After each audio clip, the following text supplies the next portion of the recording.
And then she pulled out a sausage. Oof. It always happens when the pizza delivery boy shows up and she can't pay for the pizza. Oh, no. We need a studio audience. We need some. Yeah. It's about as close as we get right there. I just realized I didn't save that. Holy shit. That is the craziest thing I have ever seen. And I'm Dennis Quaid, and Dennis Quaid has seen some shit.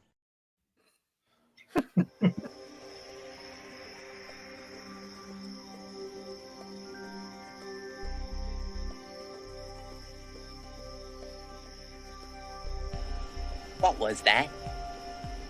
This is not a charade. We need total concentration. Now, once again, this time, with theory.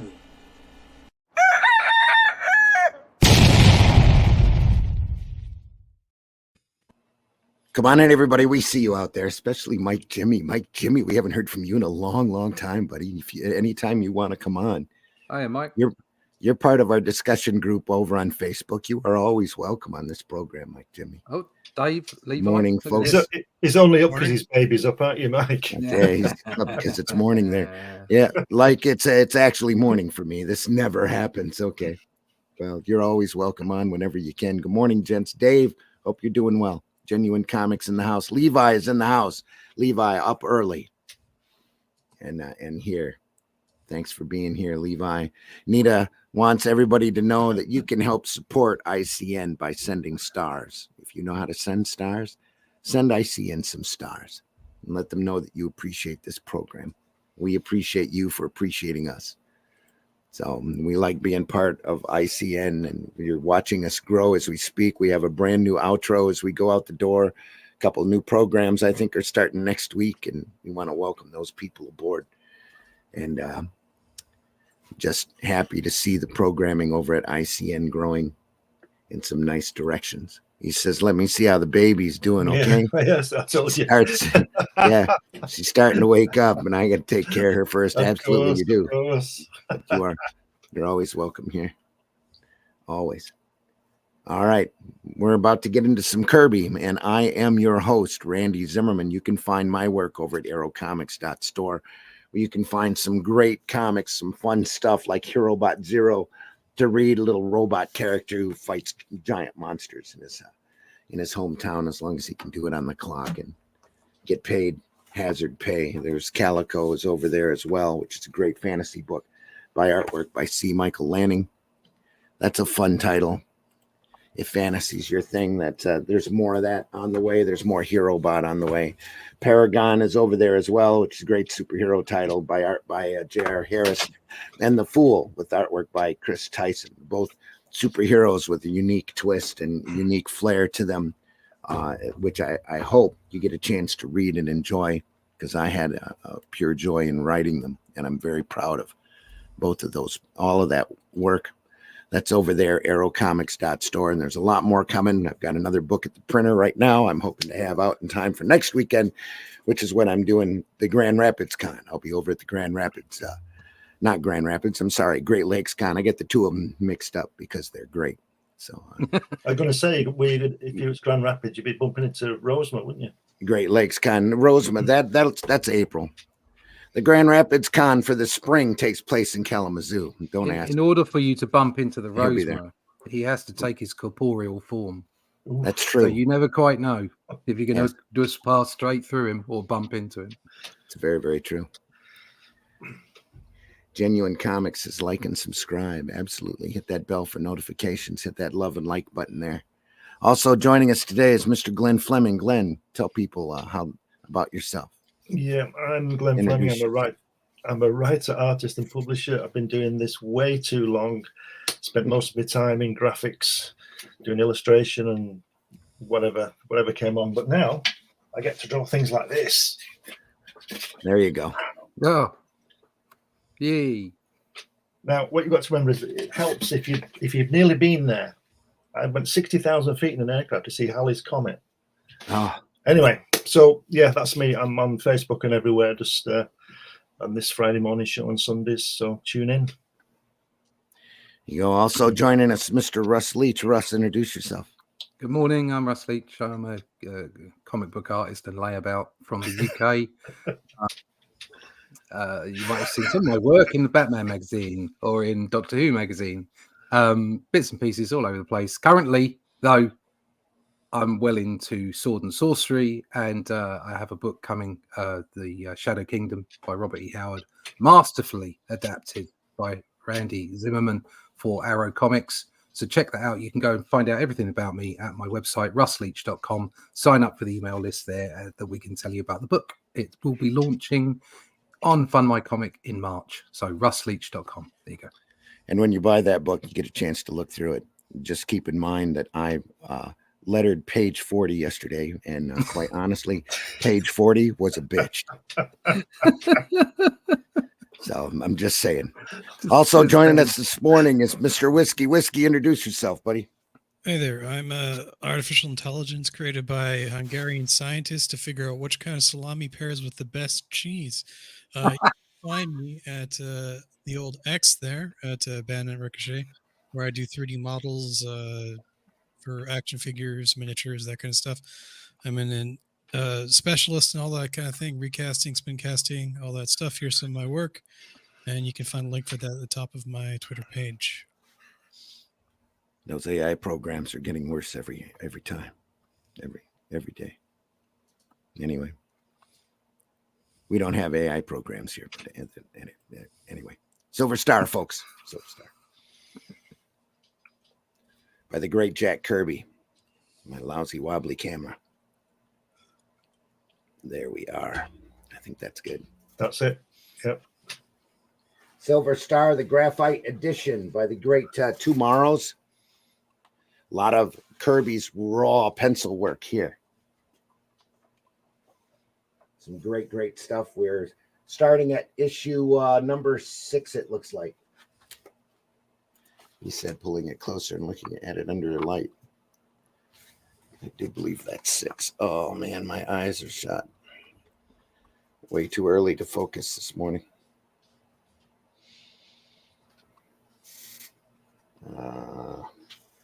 So's my lighting in here. I do believe that's 6 or 8. Anyway, one of those. Look at that cover. It's a great cover.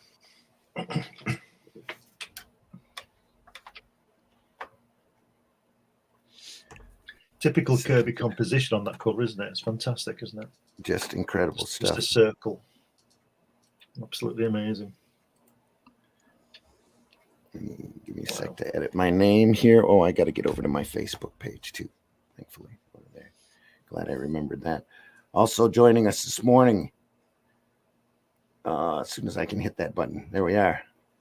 Mike, Jimmy. Hey, Mike. Hey, how's your baby, Mike? Yeah, you look surprisingly awake. You do. He's been up all night. You've been up for the past 3 months, haven't you, Mike? I'm an artist. Of course, I'm up 24/7. You know that. There we are. No, the baby is actually very easy on sleeping. But I've been up since 7:30 this morning, so it's 11 now. Like, I've been working for a few hours already, and my glasses are flaring like all hell. New background because the studio is now a bedroom again. Yeah, like life went all over the place. You do realize, Mike, that the next move you're going to make is through that front door, out of the building. Probably. I hope so. I mean, it would be nice to get something bigger and actually get a studio back. But hey, everyone. I'm Mike Jimmy LeBrun, creator of Love and Cora and CEO of Fairies and Ints. I've been making comics for over 5 years now. And it's been way too long since I've been around you guys. But yeah, life's been busy. We know you have. Getting a wife and baby, it's like out of nowhere. But it's good to be back. You need to take account of what you've been doing if you don't know where it came from. There you go. Out of the left field, that's for sure. Babies. I got a question for you, Mike. Yeah. Is De Bruin Scot? Are you a Scottish background? No, this is Dutch. Dutch. Oh, okay. My mistake. So it's actually bruin, which means brown in Dutch. Gotcha. God, only the Dutch could make brown sound interesting. There you go. Mike Jimmy the Brown. Jimmy the Brown. It does sound quite Scottish. De Bruin. Hey, Jimmy the Brown. I mean, the red hair is there. I mean, I'll give you that one. Yeah, okay, if you had a tartan on right now, nobody would know. Should I grab it? Yeah, get one. Get on your hats as well. That'd be great. Entirely up to you. The sheen isn't really that bright this morning, so it's okay. It's up You to actually look like a friend of mine, like a pretty close, like doppelganger of yourself up here in Canada. He's a Scot. He wears a kilt religiously, actually. Oh yeah. Yeah, well, there's something about freezing down below that I don't like, so I skip on the kilts until it's summer usually. I skip kilt. Skip kilt. Silver Star, folks. Silver Star by the great Jack Kirby, the Graphite Edition. Ooh. We're looking at a lot of Kirby pencils. This particular issue was inked and lettered by D. Bruce Berry, but I don't think he did very much on the inking side. So, look at that. Friends, the whole according to Drum. You know, last week we were saying about Kirby not doing simple screens. That must be the first time he's doing the normal shape of a TV screen. Oh, It's you're still right. a little out of proportion there, but it's a flat screen, so that's cool. Yeah. Who knew? Back then they still had tube TVs. So He knew. he knew. Yep. Yeah, it's perspective's weird. The perspective is coming in from the Yeah. left, but then he's got the people looking at the side, and it's all a bit weird. It's got a nice a bit of modern flatness about it, though. Yeah, You know, but it's still fantastic. yeah. It's like, what program is this streaming right now? Yeah. What's wrong with the sound? Turn up the sound, he says.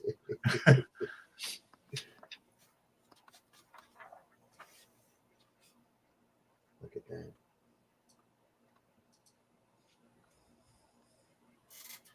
Nothing like having giant size people rampaging a city. I'm always amazed at the buildings that Kirby draws. They're all just little blocks, aren't they, in squares? You can see, can't you? If you look on that third panel where the policemen are looking at you, on the other side, that's that one. You can see where he just sort of blocks it in. Yeah. That's because he was so focused on what was important. Yeah. The story. That's where we were talking the other day about, realism versus impressionism and how much detail do you put in? How far do you go? Do you try and make it look like the real world? And it's like he just gave an impression of buildings, and that's all was needed. Yeah. Well, it's like I said about George Perez. George Perez said, "If it looks right, it probably is right." Exactly. Yeah, it doesn't have to. Yeah, it doesn't have to be right. It just has to feel right. Yeah. And if you look at like a lot of the Buscema stuff in Fantastic Four, where I suppose in some ways there was a little bit of Kirby aping in that from John, and just like all the buildings, they're just all blocks. That's all they are, just 3D pieces. Most of the time. So they still look more realistic than that van. Yeah, that's just wrong, isn't it? There's not enough headroom in that van. You can only get in it if you lean down. Yeah. Hunched over. It's all right though. Great city here in the background. A little you see of it. Yep.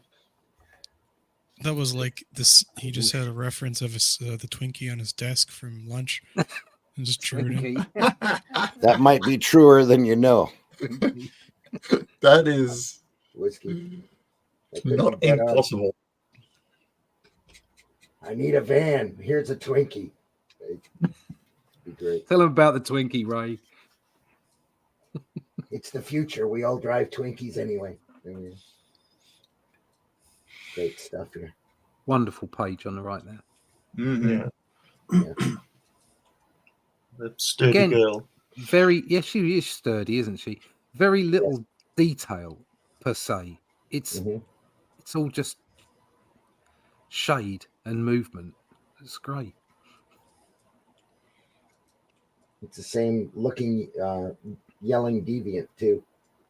Just over and over again.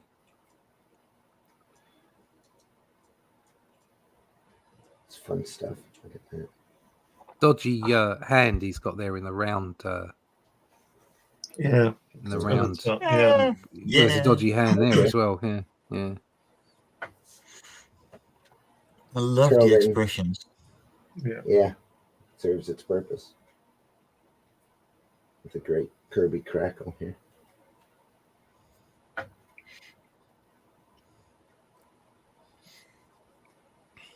Good to see this guy. Lunch. What are we having for lunch? Twinkie. I just seen a what are we Twinkie. having for lunch? Amen to that. He says, "Take it easy, fellas. All this yelling's beginning to scare me." That's the thing that scares you, not the 1,000 guys looking exactly the same. Just scare that hand right there too. Yeah, fair. Oof. At different times.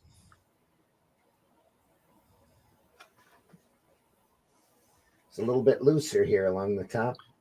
And she turned into Commandy at the top. Pushing everybody away. Yeah. Zoc.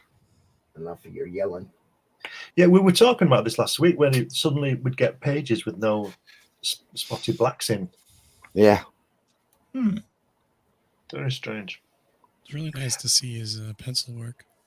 It is. That's why I like this book so much. Gorgeous stuff.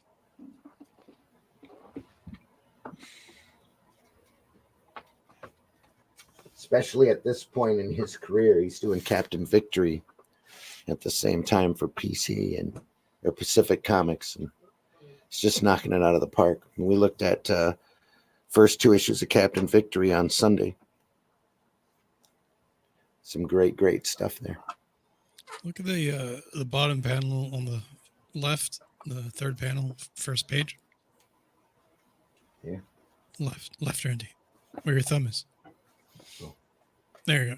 Yeah. The darker figure in the back with I guess like a heavier line. It's just interesting.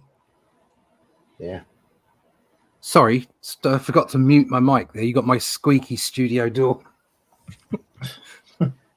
Drum. It's all right.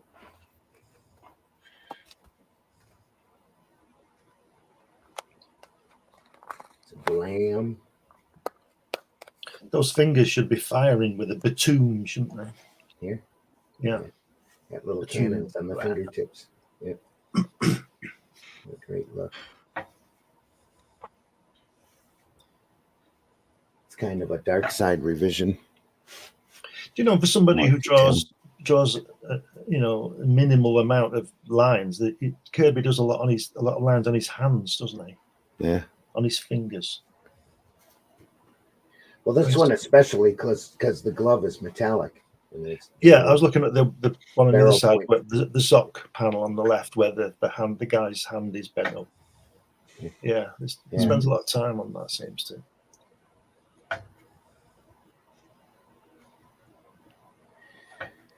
Took me a while to realize how everybody would complain that Kirby is blocking, but he literally sees everything in basic shapes.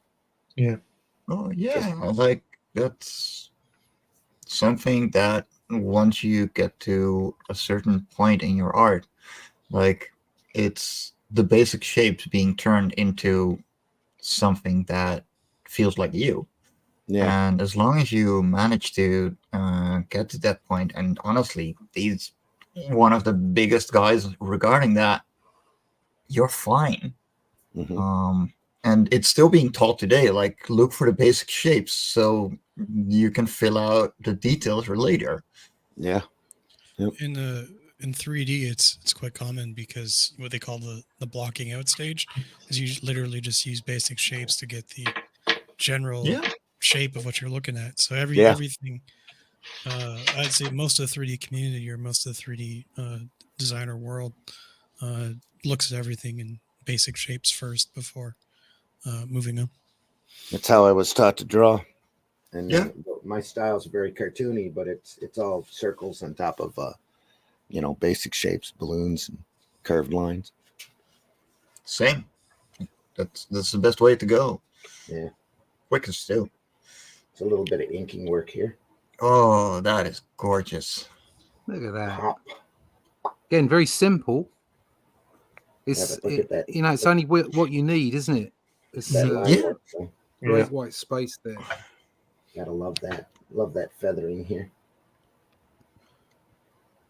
It really pops.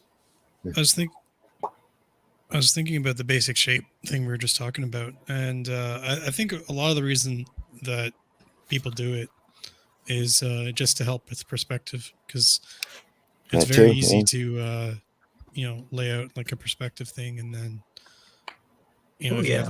you have a cube, well, you're in business, right?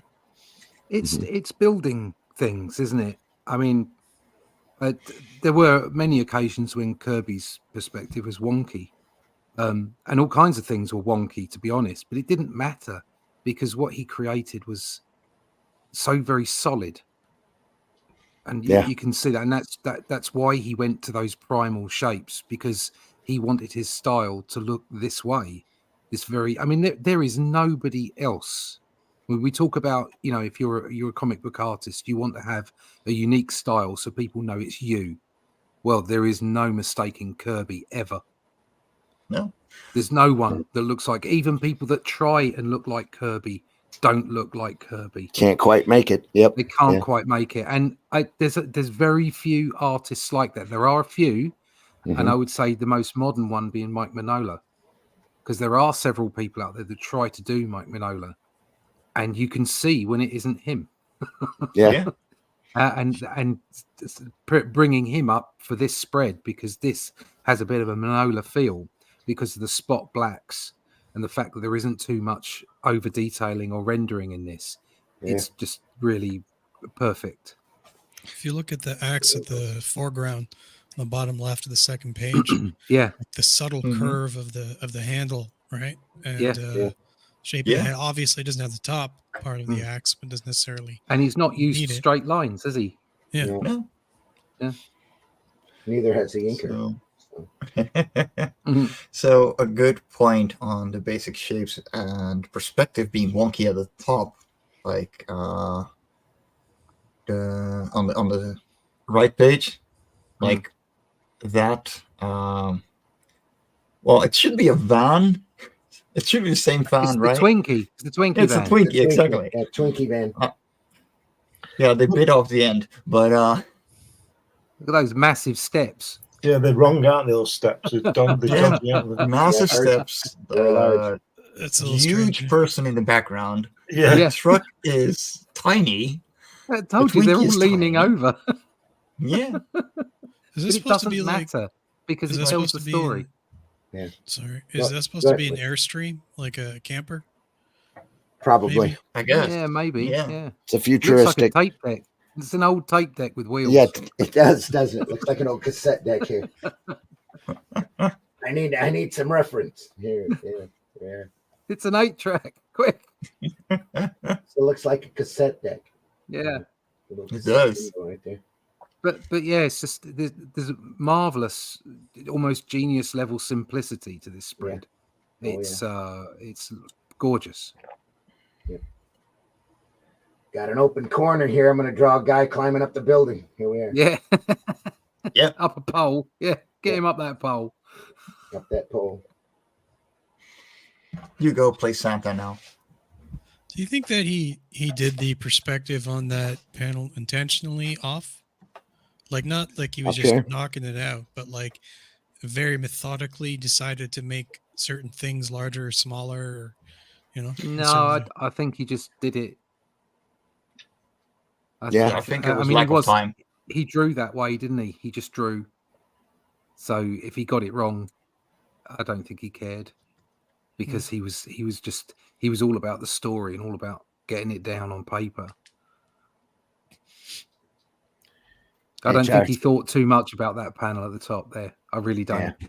Serves its purpose. That's it. Yeah. There we are. On to the next. Especially when you've got such a great panel like the last one. Yeah, I think he was getting all excited about that double page panel there. Yeah. I mean, look at the guy on the left there, the guy with a suit with the really weird muscles. And it doesn't matter. It's all in the right place, and it's so solid. That might be the last panel that he did on this page, considering. Yeah, could be. So it wasn't a whole lot of concern, just as long as it was there. What you're saying about that axe down there, Whiskey, I love that axe. Yeah. Because there's just so little detail on it, and yet the lines are so expressionate. Yeah. It's great. HR's in the house. Hello. Hello, HR. HR, puffing stuff. Who's your friend when things get rough? I'm going to check it out. HR, puffing stuff. Intense raw if you can't power. Get little, then you can't get enough. Action brutalist, yeah. So, pardon me, Selby Summers betweener of his brother and Kirby. Yeah. Yeah, I can see that. Yeah. A lot of that. I mean, I've seen people. I saw one video. I think we all know who it was, saying, was Buscema really a knockoff Kirby? And it's like, how wrong can that statement be? I mean, he was arguing the point that he wasn't a knockoff Kirby, but to even suggest that he was a knockoff Kirby is bizarre to me. Yes, much like a lot of the other artists back in the time, he was told by Stan, do it like Jack, but even that, I don't think Buscema was doing that. But what he did do is he did take notice of the energy, which is exactly what Stan was asking the artists to do. Buscema took real notice of the way that Kirby put his stories together and the energy that came from them, and that's what he did input into his work. And I think Sal did the same thing. Yeah, that's exactly what I was going to say. Both of them. Sal didn't have the same mastery of anatomy that John did. I think that's all it is. They both came up with their own versions, their own dynamic shortcuts in order to get the job done. Yeah, they were both intensely affected by Kirby, but they weren't trying to copy him. And like I say, Sal is a brilliant artist. Perfect, energetic, simple line work for that age of comics to knock it out as quickly as it was. But I think where he fell slightly compared to John was that he just didn't have the same command of anatomy and structure that John did. Well, I really came to love Sal Buscema on his run on Defenders. Yeah, that was brilliant. It's just, and it was so consistent over and over again. Just great. HR is right. Sal does deserve a throne of his own, without doubt. He was a fantastic artist and a good inker. Yeah, Sal's in between. I think we talked about this before on the show, but yep, he does. If you're drawing stuff over and over and over and over and over again, you're going to develop your own little fingerprint, your own style. It's going to be completely distinct. So it's like whoever, like Kirby, I don't know. I just don't think that really exists. I think everybody has their own. Well, the problem is that people don't let them, because there's this, and this isn't just comic book art. It's everywhere, isn't it? It's like CGI and special effects, and everything's got to look as real as it possibly can look. And that, what happens is if everything's focused in like a funnel on trying to look real, where's the expression? Where's the style? Where's the uniqueness of the artist that's putting it together?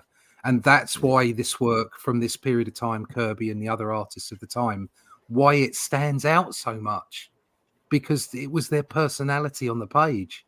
It was unique to each artist. You could pick an artist out, okay, and that's why you don't want to like there's, as we say, there's some fabulous artists out there, especially working for the big two. There's a few fabulous artists, and they have this kind of realistic style that's so realistic that it's difficult to tell them apart. And that's to me, that's not what you want to do in comics. What you want to do is you want to allow your style, your personality to come through so that people can pick you out. It's difficult to do. You've got to work hard, and there is a period of time where all you're doing, as you were saying, Whiskey, is just drawing the same thing again and again and again and slogging. But eventually, if you allow the impressionism to come out, you allow your character to come out, then that's what happens, is things stop looking quite surreal and start looking more interesting. Yeah. Style is everything. Style is everything. It's something I needed to learn. I was very naive for a long time. And I think so many artists have that Kirby moment where they're sort of looking for realism. They're looking for perfection in their work.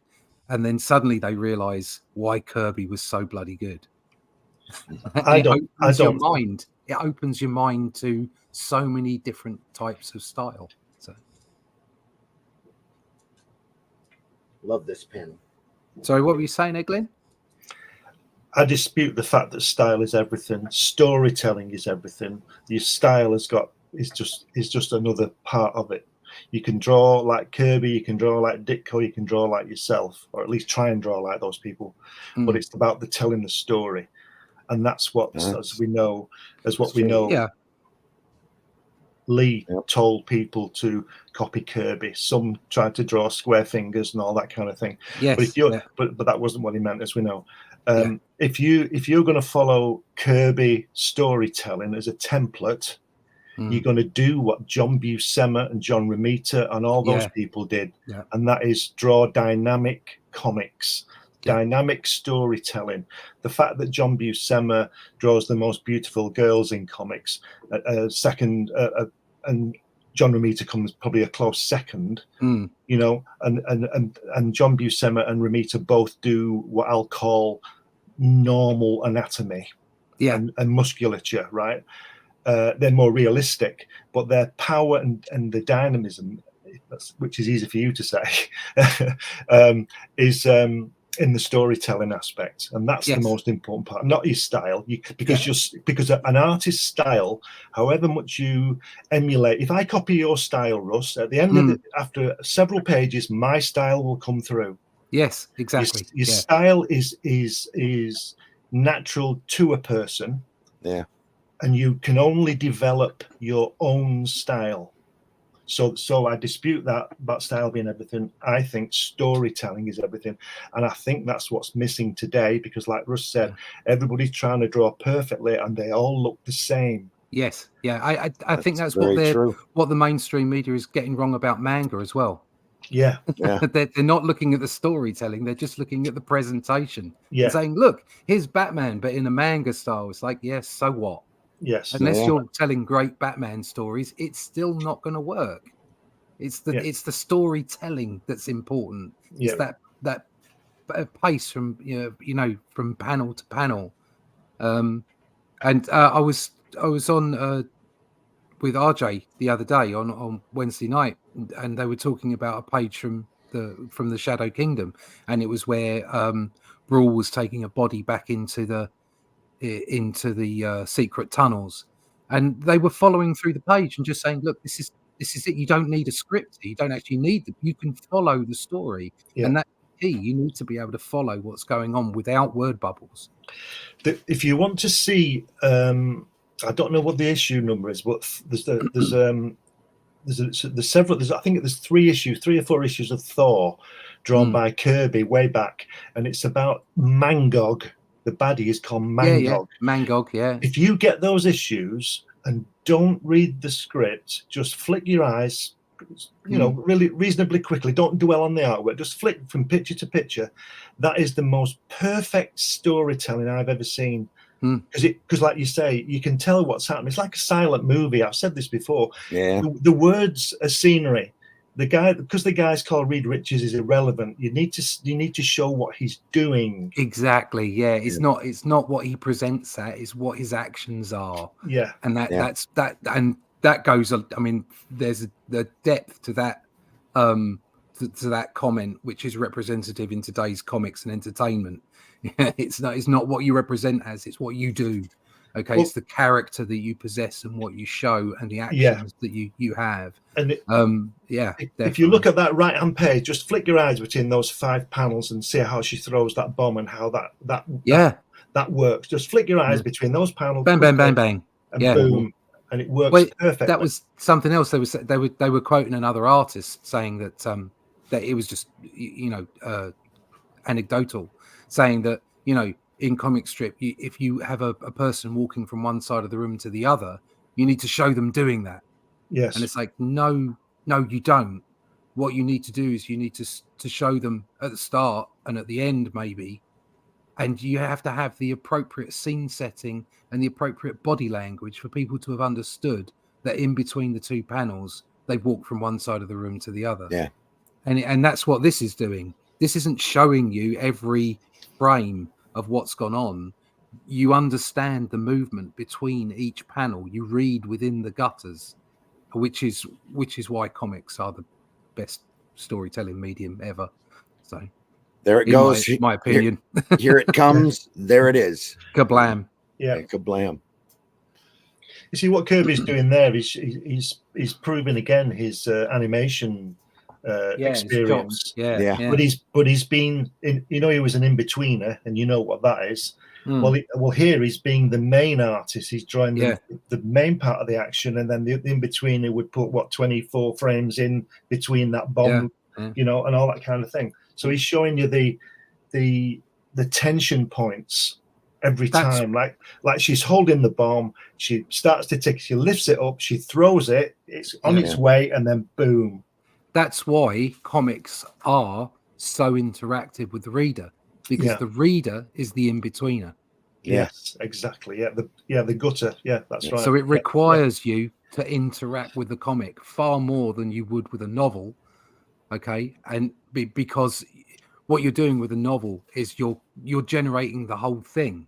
Yeah. Okay, so there's no points for you to lean on. You have to generate the whole thing, which is why it's difficult for some people to read novels.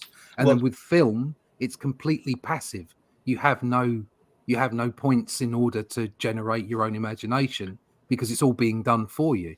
That's what's great about comics. So as a person who writes novels, as you know, it's one of the tasks of challenges of writing a novel is that you don't revert to dialogue. You've got to put he moved over to the table. Yeah. Desmond turned to face the guy. You've got to put that to tell your reader. If you just put dialogue, you get lost as to who's speaking. Yes. Yeah. So you have to describe the world. Yes. Yeah. Continually. With this stuff, you show it. And we've said this before. One of the best things I found very early on when I was a kid about comics is that everything is always in focus. Even the backgrounds, however far away they are, they're always in focus. And I think that's an important thing to understand. Yeah, that was lost on me for a long time. And I would, especially while I was doing digital artwork, I would have things out of focus and what have you to create effects. Yeah. And now I realize, no, I shouldn't be doing that. That's not what comics are. It's like being a purist about what you've got on the page. Yeah. So I think personally, if you're going to go into digital comics and take and almost semi-animation, that's what a digital comic should be, but that should not be what a physical comic is. I think they're two different animals. But I agree. They're different animals. Though, of course, like we both use digital for a lot of things, so we both know like how much overlap that can be. But knowing where your traditional comic works compared to a webcomic or just a digital comic, And it's horses cutting, for courses. There's not one that's Yeah. right or wrong. It's just that No. they're different. Yeah, exactly. Yeah. and as long as people keep that in mind, and a lot of newer creators don't realize that, because 90% of what they consume is already a webcomic. They don't see or feel the differences that a physical comic can create for them or for their stories when they're creating. And I know a couple of creators that went physical and went, well, this isn't working. Why isn't it working in physical format? I'm like, well, that's not what it's made for. Yeah. No. Ooh. And again, great action. Yeah, wonderful pencils. Mm-hmm. I'll tell you what, look at that machine gun he's firing at on the right. He's got a lot of bullets in that magazine, hasn't he? A lot of shells coming out. He's got a secret magazine running down his arm. Yeah.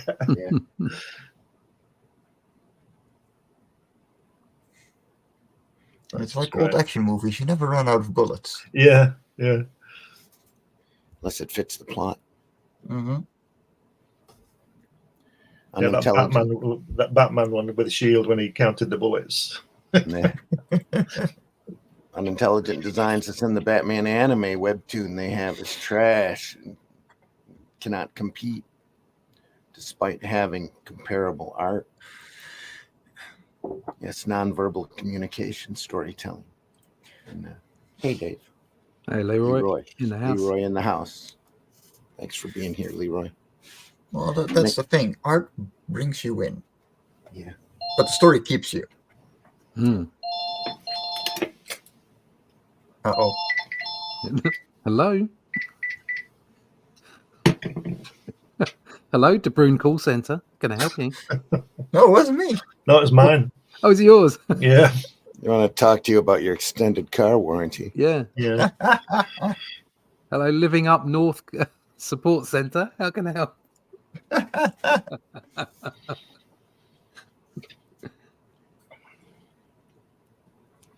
I'm still getting calls from people asking if I filled out all my disability forms 2 years ago.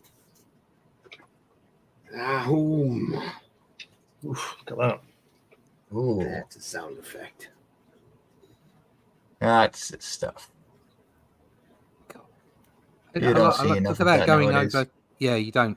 Look at that going over from that tall panel into the right-hand top panel. Into its own panel, yeah. Yeah, that's just great. No, all hand lettered as well. Look at that. Lovely, yeah. that letter. Fabulous. But it ends the sound effect. You know, it creates a timer. It makes the entire sound effect feel longer. And if you had just had it like run down vertically, on just the toll panel, it would not have felt as impactful. Like, there's some seriously smart lettering going on right there. Yes, he's finally done it. He snapped his twig. Yeah. Oh no! God, they're keen. They're really after that car warranty today. It's okay. Helen's got it.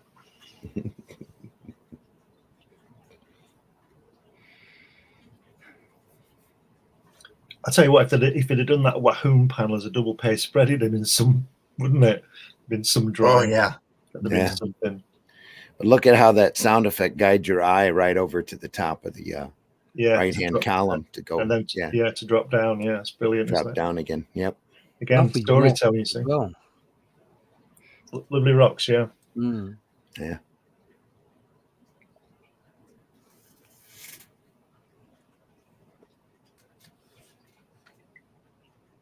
You know, for the longest time, I used to look at Kirby's rocks and other people's rocks, and I used to think, have they seen that rock? Mm-hmm. And then I was looking at some George Perez stuff. This is years ago, in the 80s. And I thought, he draws really good rocks. Where's he seen the rocks like that? And I went to Almeria, Spain, and there were George Perez type of rocks on the cliffside. I don't know whether he's been there or not, but obviously he's been somewhere to get that rock. Thought he pulled a lot of that reference from Kirby. A lot of his rocks look exactly like Kirby's rocks. Perez does. It's brilliant work. Yep.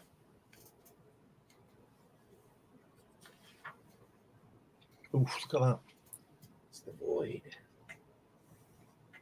Wow. Oh, that is Look at gorgeous. that. Look at that expression on his face in that middle panel. Yeah, look at that. His helmet's a bit stiff. You'd have a problem wearing that, wouldn't you? Be able to move your head. Yeah. Yeah. Yeah. I don't think that would be very comfortable. No. Wonderful inks again. That how strong that cover is. Amazing neck support, though. Yeah. It's absolutely bonkers. None of it makes sense. Perspective's off. Yeah. It's all off, but it's just It's all wrong. gorgeous. Look at his leg. Yeah. It's Yeah. all completely wrong. Absolutely beautiful. I would hang that on my wall. It's beautiful. Yeah. Or sell it for 20 grand. Yeah. It took there me a is always second that, yeah. to find it right lower arm, because it looks like it's just his upper arm flowing Yeah. down. Yeah, no. He's checking his mic. Yeah. The thing is, his stance would have been okay if the black blob, like in the center of his pants, would have had one more line distinguishing one leg from the other. Yeah. Like More black blob. that's it. That's all we need. More black blob. Oh, Yeah. that's All down the to the blobs. inker. That's I down love to the Matt fire. Thibodeau. The fire is almost like fluid. It's wonderful. Yeah. Yeah, it is. Yeah. I think it makes it look like he's doing what he's supposed to be doing. That's melting the brick. Yeah. It Like looks it's like, lava. but it doesn't look like he's shooting it. It looks like he's belching it. Yeah. Yeah. It's just fantastic. That's how it would look from a dragon, right? Yeah. Yeah. The angel of death. He was man's only hope of stopping the angel of death. The next breed.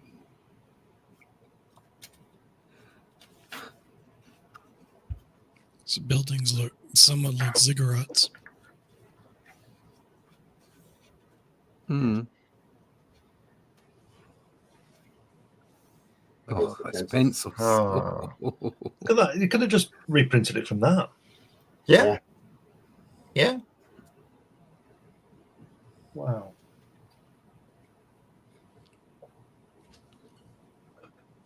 What do you call I guess they're window frames or something, but look at the windows just between his legs there on the first panel.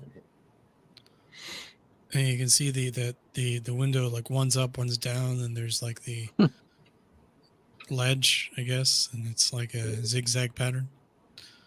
I think that may be a staircase. I don't have no Possibly. idea. Who knows? Once again, it's just architectural Shapes. Yeah. shapes, just bonkers. Just to Can you break that imagine up. living there though? It'd be very confusing.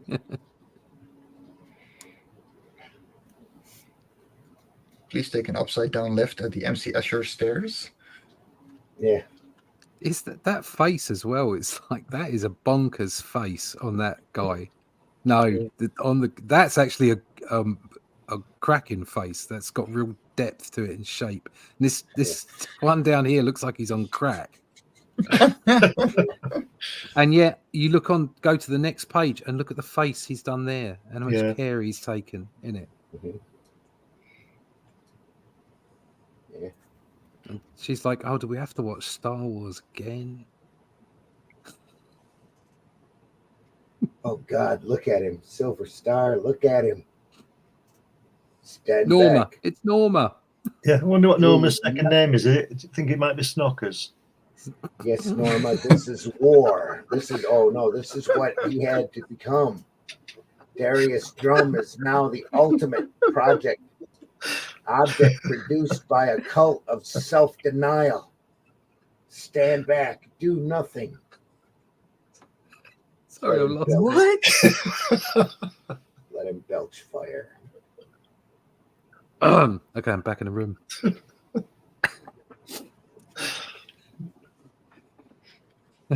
Self-denial. No choice in destroying our world. Suppose it's decided by a supernormal. Supernova. Supernormous knockers. Stand back. Do nothing. Ooh, look at Oh, wow. Oh, wow. Oh, Look that at that. So whoosh. That's just so strong. There he's back again to drawing the way he was before. Look at the old guy. Professor Horton there. Yeah. Look at that expression. That Yeah. down the bottom right again, like the lack of lines, and yet it's almost Cubert-esque. Yeah. That's just fantastic. Look at that. I told him so. Drum is on his way. It's Doomsday +1. I'll do the best I can. It's gonna be hell trying to stop the Angel of Death. Bradford, can Drum really pray, Hammer, pray? Whoosh.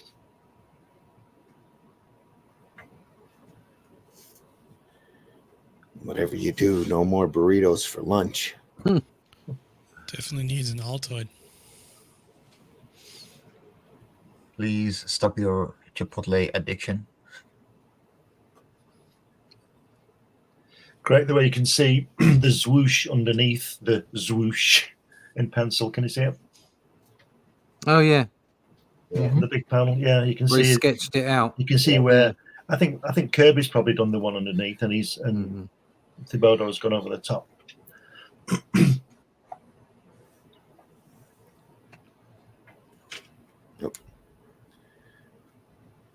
Leroy says someone's trying to sell Russ some extra strength Geritol. I don't even know what that is. It's old people like cod liver oil. Oh right. Kirby's playing more with the panel layout in this comic. Yeah. Yep. Yeah, a little. Yeah. Literally Kirby Unleashed here.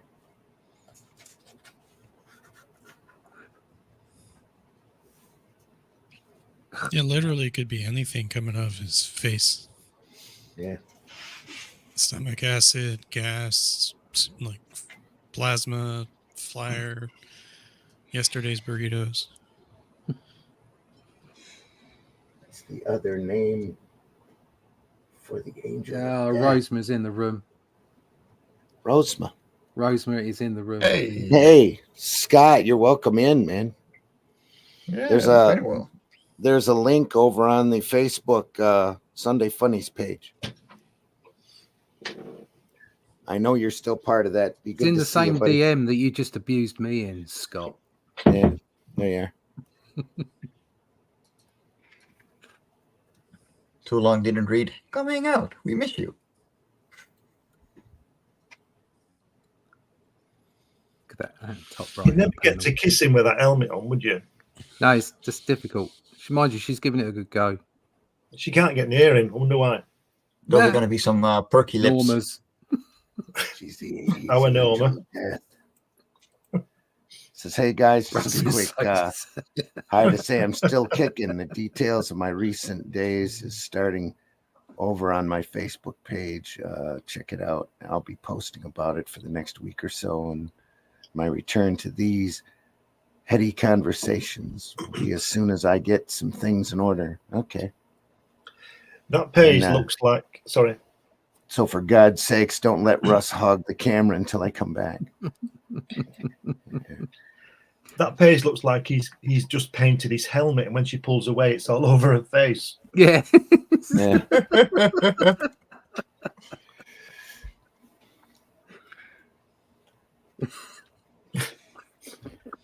Interesting. No, I won't say it. Russ is so deserving. Long story. All right. No worries, Scott. Yep, you're welcome. Take care. Back whenever you can, man. It's the other You just see name for the angel of death. Anyway. The panel just before that, he's just like, sorry for the barbecue sauce. Yeah, you just caught me after I was eating ribs. You got something on your face there. Let me lick that off. Yeah.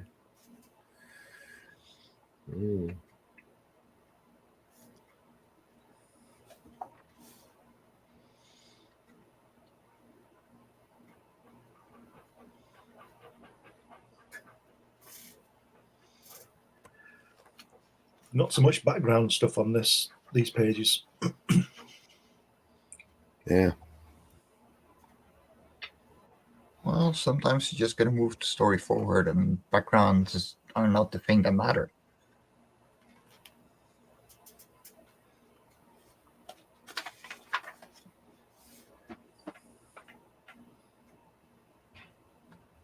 Look at there.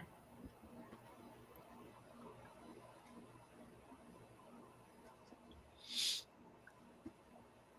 a great shot. Look at that motion here in the pencils.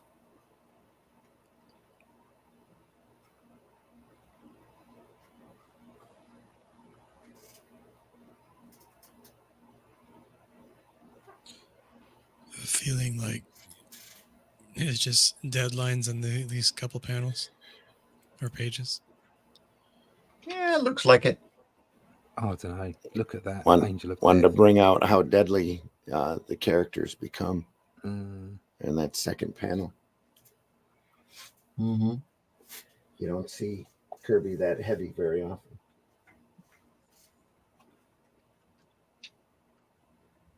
Gotta take on the angel of death and win. You've also got to remember that Jack wasn't well around this point. So you'd have had good days and bad days. Yeah, I imagine. Yeah. Get out, cat. That's the main character building up the will and the energy to fight the guy. Such a battle also lies the worst. People of Earth, give me your energy. Oh, wait. Terrible paradoxes. Yeah. I think it's great the way it's like it's so sort of human and guttural. It's like you've got the angel of death, he's spewing out fire and doing all this stuff. Obviously he's changed size as well. And he just jumps up in the air and puts him in a neck hold. Yeah. And starts beating him with his fists. And it's like, oh, right. That's like, I always thought that when way back when Doom nicked the Silver Surfer's power, so he slugs it out with Ben Grimm rather than just turning into dust, you know? Yeah, just like, what is it? Just click your fingers. And then he gets beaten. Thanos moment. So and Ben batters him and he still doesn't turn into dust. No. That's because really he loved them. Yeah, well, like the Joker Dr. Doom wanted to be part of the Fantastic Four and was jealous of them. Well, he almost was in that first aborted film, wasn't he? He went up in the spaceship with him and got metal bones in he or something. What's all that? He led the Fantastic Four against the Overmind. So there you go. When Reed was sent bonkers by what the Overmind had done to him. Eventually, in the comics, he does join the Fantastic Four, I think. I mean, like in the later. Oh, yeah, there's always stories where he's in and out and stuff. Yeah. Yeah. So did She-Hulk for a little while. Yeah, and Spider-Man. And Spider-Man as well as Luke Cage. I didn't know Luke Cage was in the Fantastic Four. Blimey. Oh yeah, Luke Cage was in it for half a year or so. Oh wow, I didn't know that. They needed somebody powerful, so they went and hired him. That was always the thing that kind of left, and they were always substituting in with. Is it Titania was in there? Yeah, Titania, Thundra. Thundra, that's it. Thundra was there for a while. Yeah. Yeah. Thundra, She-Hulk. They also, who was Ms. Thing, whatever it was. What was that story? Wasn't that the Walt Simonson storyline? Yeah. When the Thing got spiky. They had a Thing costume there for a while, like an exoskeleton. That's right, because he lost his powers, so he stuck him in an exoskeleton. Yeah, yeah. It's great stuff. They had that's just brilliant stories. they had a weird Fantastic Four there for a while. That what's his name? The guy who does Mad Men, Allred, was drawing, that had Ant-Man as one of the members. Wow. And a girl in that exoskeleton and a couple other just odd characters running through it. Yeah. It's a very unusual title. What's the point of not having the originals in, bringing somebody in and they wear something that makes them look like one of the originals? Well, throwing whatever they could at the wall to see if they could get the sales up. It's pretty much what it was. And I bet it didn't work. No, well, it didn't. I wonder why. Yeah. Well, even nowadays, you know, the Fantastic Four is really a period piece. You know, Kirby, and that's what made them so fantastic. They were going out in all these outlandish things. If I was going to make a film about the Fantastic Four, I'd base it in 1965 and have everybody with skinny ties and those kind of cars and everything, hats and all that. Yep. Yeah, there's a lot of really good things that you can mine out of that era. It's really, they were an anti-communist statement anyway. You know? Everything wasn't it then? Yeah, that during that period.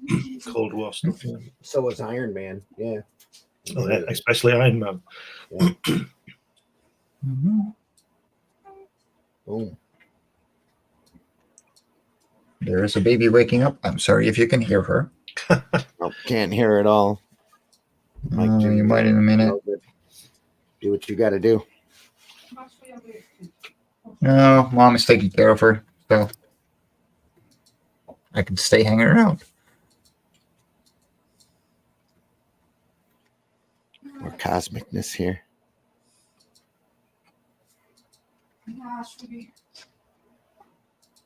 I know.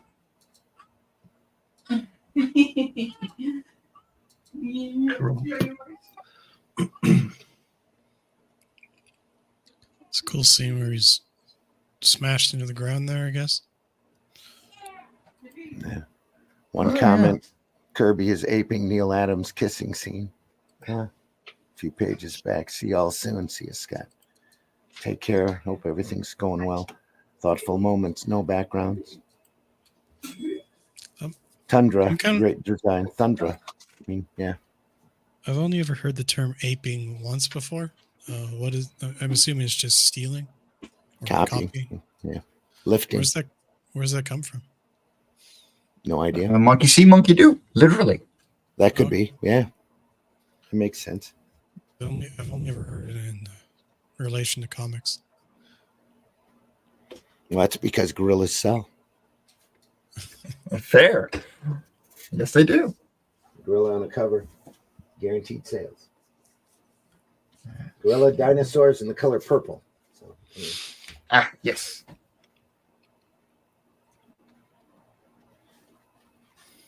Beaten down. Look at that. It's actually kind of interesting seeing the like hanging out in different, like being a 3D artist and doing miniatures and doing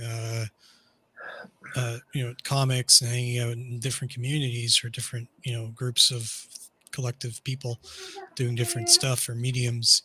The lingo is so different and so similar in multiple different in different ways, and it's just it's really interesting, like how the methodology of how one group thinks versus another, and so on and so forth, and how they perceive and do all that stuff.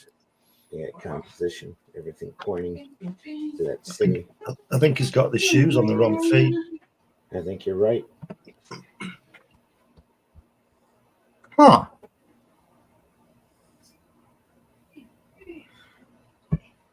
It's certainly getting looser, this comic, isn't it, as these pages go on? Oh, I was thinking that splash page there was pretty tight, except for the shoes being on the wrong feet. I mean, overall, if you go back page, you'll see it's going. He obviously spent some time on that one. Getting looser and looser here. You've got some the flame effect though is amazing. Yeah. Mm-hmm. You don't need color to see what's going on there, which is quite difficult with flames.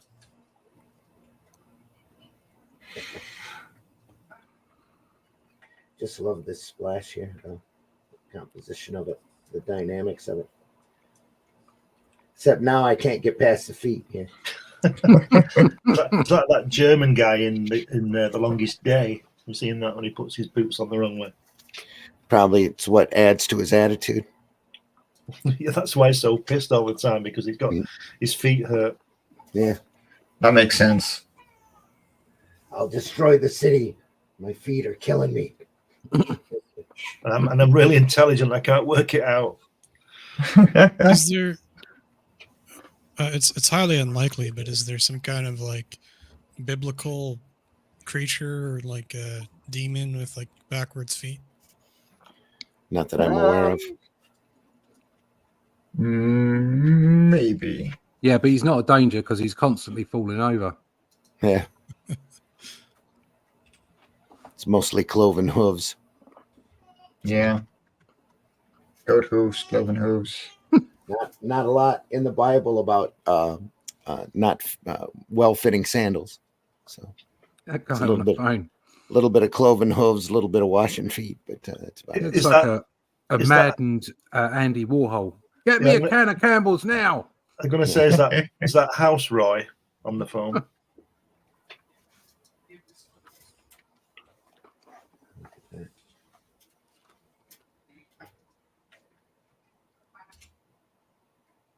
Almost Gene Colan here in the shading. Then we get this face here, the extended chin, and the phone receiver that doesn't quite look right. Hey, Do you think Jack was listening to that Doom and Gloom song when he was drawing this? Maybe. Doom and gloom. It's Might not have very been optimistic, is it? May have been tasting the biscuit. Yeah.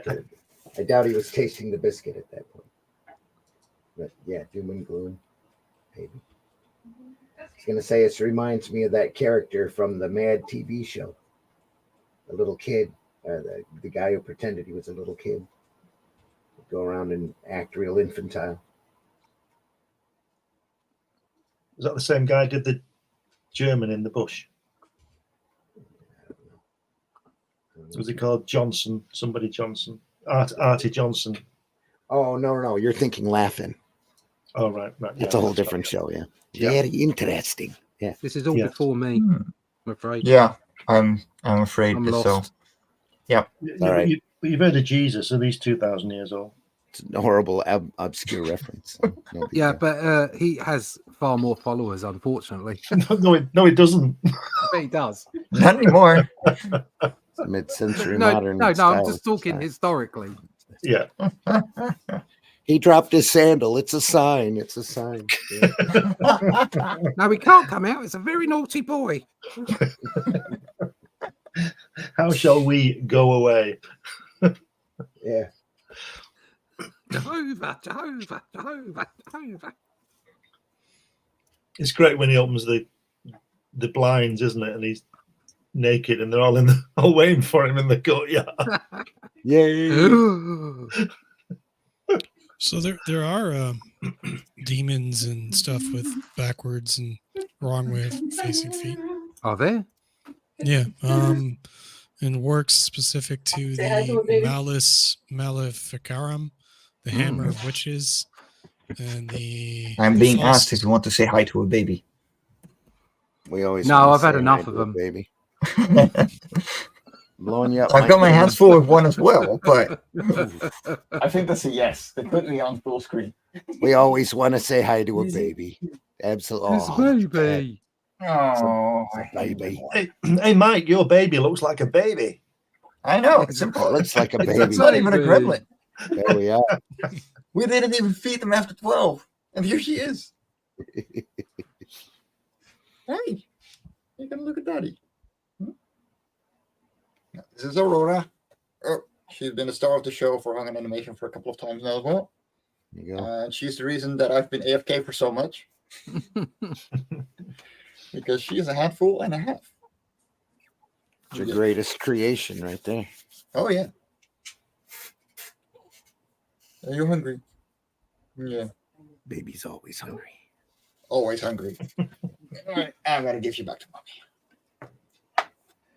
Mommy monster's coming. Yeah, the little mohawk. I know. She's a little punky. Give me my child. Oh, here comes the baby. Here comes the baby. I'm stealing you away again.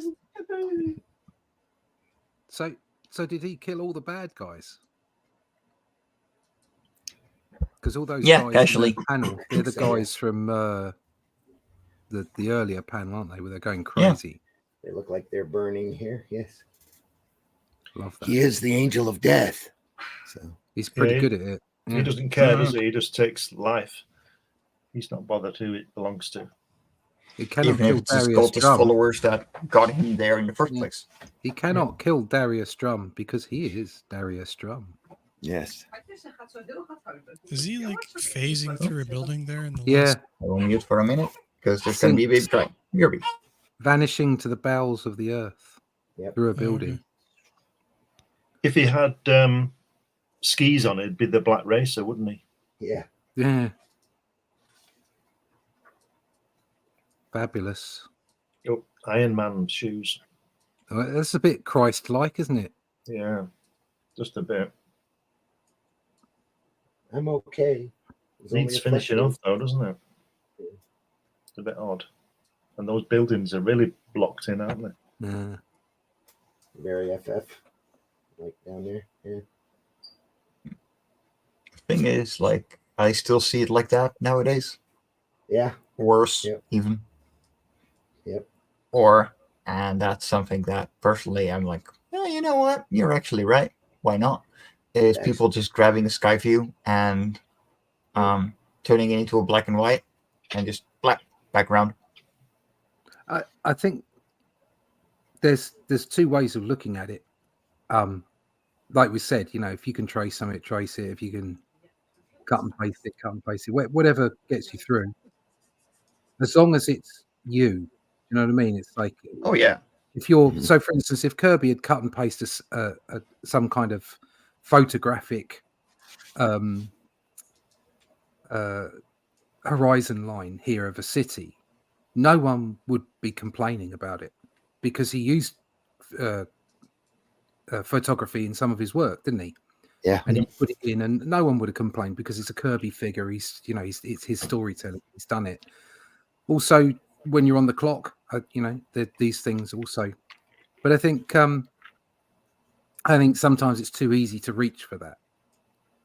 And I think if you're doing something like, if you're doing a graphic novel and you're giving yourself the time to do it, you're not on that monthly turnaround time of floppies. I think a little bit more care should be applied, a little bit more thought. He could have easily just cut and paste some kind of cityscape in the background, but I think this looks better. Yeah. Yes, for sure. That's the difference. There's nothing wrong with doing that, but I just think this looks better. So, well, the thing is, like, it's you see where he chose his battles. And this scene he clearly put in the background because it's the end of the issue. It's the last thing people are going to see. And that's the thing that's going to stick in their minds right there and then. Yeah. But not just that. It's the fact that you look at that and you see the unfinished buildings and you see, but it fits. It's drawn. That there's care in there. You know that there's thought and like it's about impressionism. You could put a perfect cityscape in the background and it wouldn't have the same effect. Yeah. I know it's got to be inked yet anyway, so there is that as well. But still, I think that there are those choices to be made. Oh God, words. Bit of an article. Yep. I don't do words. No pictures. I only do words if there's some pictures with them. There's a picture. Oh, that's a relief. Ah, there it is. It's never as bad as it seems. You just killed my parents. What are you talking about? Look at those shoes he's got. Sorry, I slapped your son, but Robin wasn't allowed around.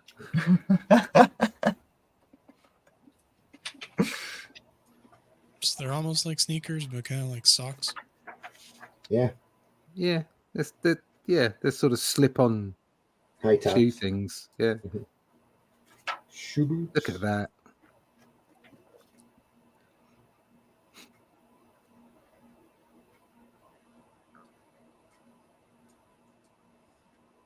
What's he doing there? Is he flossing his teeth in the bathroom? Yeah. Putting his helmet on, apparently.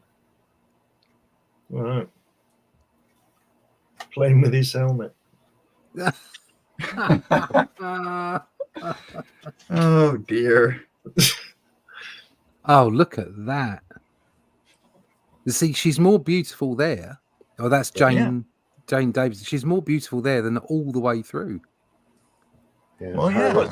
She was called Norma. Maybe it's been drawn by someone else. I don't know. Who's Jane Different Davidson? character. Maybe different character. That's not Norma Snockers. Early draft, yeah. That's Harley's sister. Indestructible Jane Davidson. Yeah. It's Mr. Miracle pose right there, cover. Yeah. Look at that. That's quite funny. The guy at the top's called the Exploder.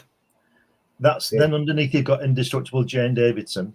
Mm-hmm. And then you've got that guy and it says Jack Kirby. That's Rahman the Invader. But it could be Jack if he shaved his head. Ramen the Noodler. Ramen the Noodler. Ramen. Survival food. Thank God the noodler has a loincloth on. Yeah. Look at that What funny is little that bloke. thing? Yeah. What the heck? These are great. Especially that leg there. That previous one appeared inked by Josh Sinnott. I'd like to see that.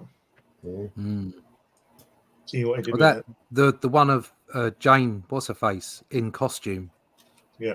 Can you imagine Sinnott inking that? That would be gorgeous. Yeah. Look at that. I mean, it's gorgeous as it is, but great pose, yeah.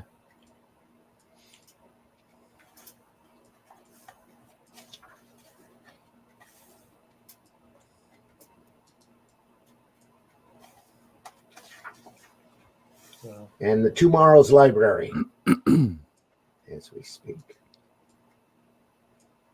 Got that All-Star Companion. That's really a good book. But then I like the Justice Society. it's a bit sad, isn't it? When you look in the back of some of these comics, some of these books, and you see how vibrant the industry was. Yeah. It's just, it's a time past. It's just people need to wake up and realize something needs to happen. Well, as far as I know, Tomorrow's Publishing is still around. They do a couple books a year, and they do the Jack Kirby Treasury as well. So if you're interested in getting the book, you might want to check out tomorrows.com more than likely, or check it up on Amazon.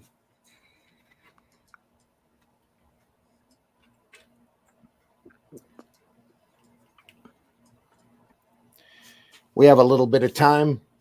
We can call it here, or we can go through a issue of Captain Victory if you want. That's only 22 pages, isn't it? Yeah. Go for it.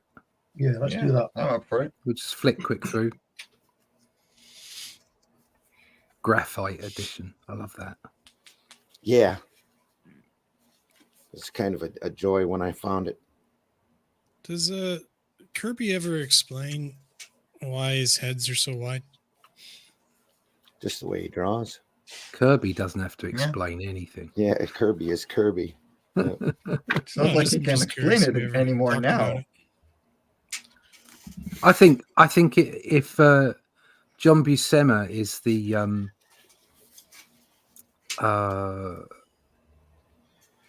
what's the artist name? The guy.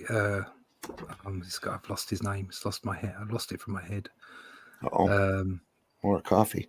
One of the one of the turtles. Raphael. Eastman Laird. No, Raphael. the turtles' names. The turtles' Michelangelo. names. Michelangelo. That's the one. Yeah, you go.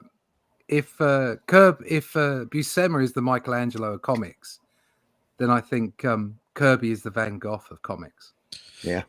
You know, I was just thinking about the way that Kirby actually draws his proportions and wider heads and stuff. If you're looking at the comics from a distance, right, and trying to figure out on the rack which one you want to, look at from across the room and get drawn over to it while you're walking into a shop, Kirby has a similar effect to how they do the exaggeration of miniatures, which you have to look at from a distance on a tabletop.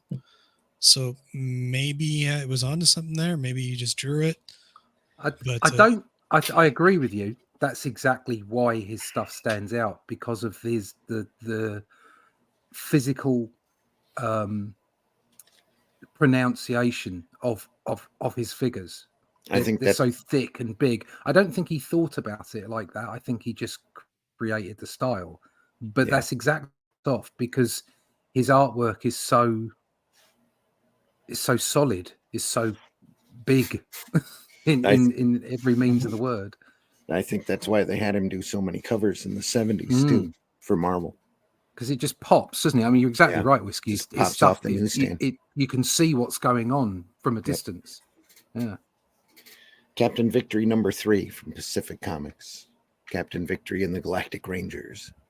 I was actually recently arguing with this on Twitter with this gentleman that was doing miniatures, and he's one of the more popular miniature creators out there, but he has no like history, right? Like, or no concept of history of the medium, and he's just naming everything that he does miniatures, and none of the sizing is like kind of accurate and stuff. And while I was through arguing with about it, I was talking about he mentions Games Workshop, a company that does all the stuff, and then I'm like, well, the Perry, like, he's like, it's because the piece he was doing was a specific scale, like 1/20th, 1/24th scale for this for Games Workshop, as like a large action figure or whatever. And I'm like, that's a model, that's not a miniature. And his argument was that it's like, it's a miniature. It's for one of the most prolific, the companies ever that does miniatures. I'm like, well, the Perry brothers would disagree with you, and he had no idea who the Perry brothers were, which are and he's going on about, like, this being for this company. And then I posted a picture of who the Perry brothers were and their work, and they have the ones that came up with, like, from the 1978 to the 2014 did all the miniatures for that same company. So, like, that kind of like dialogue, like, he didn't understand the history of why, like, the stuff was done the way the way that it was. That's why we like doing these kind of programs. Yeah, it's a common thing, isn't it? Yeah. With new artists that they just, and we all do it. I mean, it's not, saying, oh, young people, we've all been naive about the work that we're in and the art form that we're taking part in. We've all done it, but it's so easy to just ignore those that have gone before you and think that you don't need them, but you absolutely do. We stand on the shoulders of giants. Yeah, too true. There's a bell. Ding dong. There it is. Ding dong. And there we have a 2-page spread. Boom. Oh, that is gorgeous. Off perspective, but gorgeous. Yeah. It's great, isn't it? That makes no sense at all. No, it's doesn't have wonderfully warped. Beautiful. That is awful. So and it doesn't matter. No. Don't try to rationalize it. Just be amazed. It's a comic. Yeah. It's like Kirby's Kirby's art is it's like a dream world. Yeah. Where everything's right, but it isn't. And that I think that's half of why it's so Does attractive. this need to be in the frame? Yes, and now it is. Yeah. That is incredible. It hurts my brain.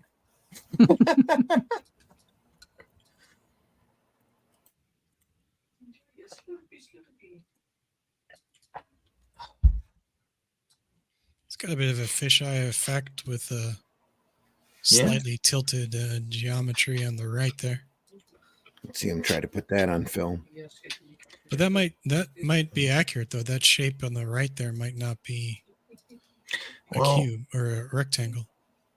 Here's the thing, right? So both are 1-point perspectives, but what I'm seeing is while it is a double page spread, they seem to be drawn separately. So the left page pretty much follows the perspective of that page pretty decently. But then, like that. Yeah. Like they have different perspective points, but both are right for their page. Yeah. They just skipped like they skipped a whole bunch of view, honestly, from the looks of it. Or like they're two different points of perspective, but yeah. It looks good. It looks great. It's awful, but it looks great. Knowledge fades away. It does. That's amazing. Yeah. Yep. That's why we love looking at this stuff, HR. It's the stuff that inspires us and bewilders us at the same time.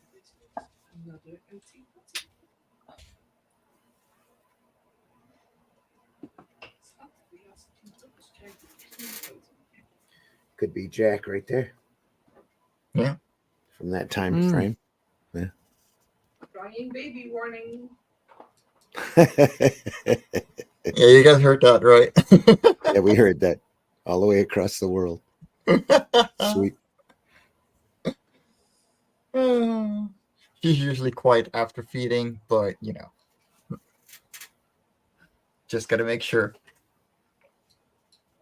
It's all good. It was a good day. Brutalist. Brutalism architecture. Brutalist, yeah.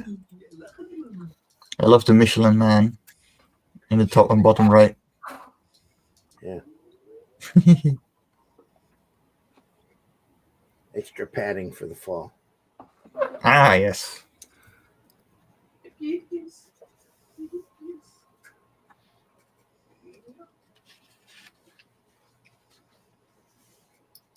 Oh, look at that. What a great design. Look at that face. Bug. Looks like mantis. Yeah. Oh, great look. That is nice. It's crazy good. This is really cartoony, isn't it? Yeah. Yeah. Yeah, look at the cop down the bottom left. Smokey and the Bandit. Yeah. Yeah. Yeehaw! What y'all Duke boys doing in this here cave? Yeah. Boss Hog. And what was the deputy's name? I don't know. Don't know. No one can ever remember it. Gopher, maybe. Yeah. Boss Hog and Daisy Duke. That's about it, isn't it? I know on the show he was probably the most educated out of all of them. He was acting the most stupid. Morning, gents. Kirby on a Friday is a great end of the week. Yep. Yeah. Our thoughts. Good exactly. morning, Hojo. Morning.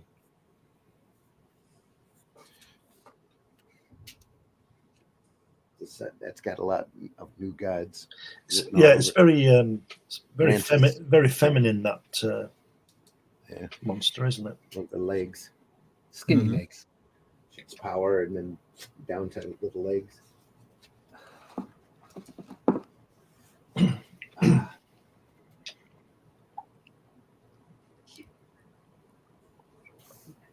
Or the egg robot. Yeah, so that's where Doctor Who got it from.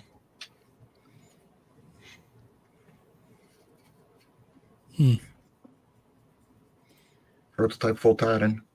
Morning, gents. Yeah. Never skip leg day. Yep.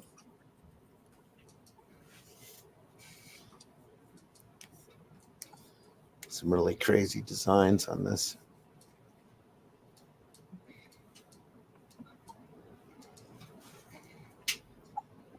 He loved that haircut, didn't he?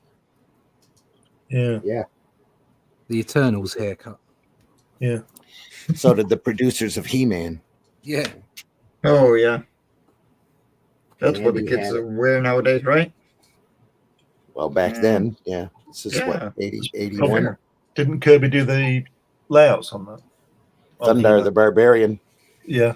He might have done some production work on it, but he's working a lot for Ruby Spears, freelancing at that point. So yeah, wouldn't surprise me if a lot of them designs are Kirby. Man of Arms. This set, this Captain Victory set was I found sort of quite painful in a way because it's really lacking for me from Kirby's genius. It's definitely on the wane. Yeah. It's just such a level here to his work, but also you're probably right because he was really thrown off by what's his name Brodsky, and he stopped his Fourth World material over at DC because he was running on so many creative cylinders at that point. It's just doing some unbelievably creative work, just I think way ahead of his time on a lot of this stuff. Yeah, plus there's a 10-year gap. You know, when he was doing New Gods, he was in his mid-50s, and he's in his mid-60s doing this stuff. So starting to get tired. You know, he's done it all 15 times. He's struggling, I think, to do it again. That could very well be. Just my opinion. I don't know. I still like the way it looks. This is after Eternals too, isn't it? Yeah. Yeah. I think so. Yes. Yeah. Yes, it is. It's got a feel of some of the Eternal look to it. Yeah. Yeah. So he's gone through that world building about 5 times. I mean, hardcore universe building with humans and the Thor pantheon, all of the New Gods material and the Eternals. Yeah. He seems to be using a thicker line, doesn't he? I know his line is quite thick, but there's it's something very about graphic. This. Yeah. I'm not. Could be Royer's inks on this too. So right. It's thicker. That thing with the tusks, that's so cool. Mm-hmm. That guy looks a cross between that Mangog I was talking about and the Glory Boat with the tusks on it. That's when it shatters that ship at the beginning. Yeah, sometime later in the year we'll go through the New Gods material. Rawr. Just turn back a page, Randy. I just want to say something about the last panel. If you would, please. Look at that last panel. There's no energy in there for me. Yeah. But when you turn over, when you turn over, turn the page over, it's back. I don't know whether it's the next 5 minutes he does it or the next day, but look at that. Yeah. It's back. It's the way it's because the strike lines in the previous panel are so very uniform. Yeah. Might have been done on a Friday or something. Again, something really easy to get wrong. Yeah. Is your power lines and strike lines. It's so easy to lack energy. Again, I've done it before where I've put them in and thought, yeah, they're great. And then you see the finished product and you think the energy's been sapped from it. Why? And I think so much of it is to do with uniformity. That could go back to the inker too. Yeah, the way you ink it as well. Yeah, because you always lose some energy from your pencils to your inks anyway. Yeah. That top right panel's horrible. It's just there's no detail there at all. Mm-hmm. In fact, the only time I see energy added is when you've got an inker like I don't know, like Alcala on Buscema. And I think actually although he wasn't keen on it, I think overall energy is added because of the amount of wonderful line work that Alcala did. It's literally chemistry.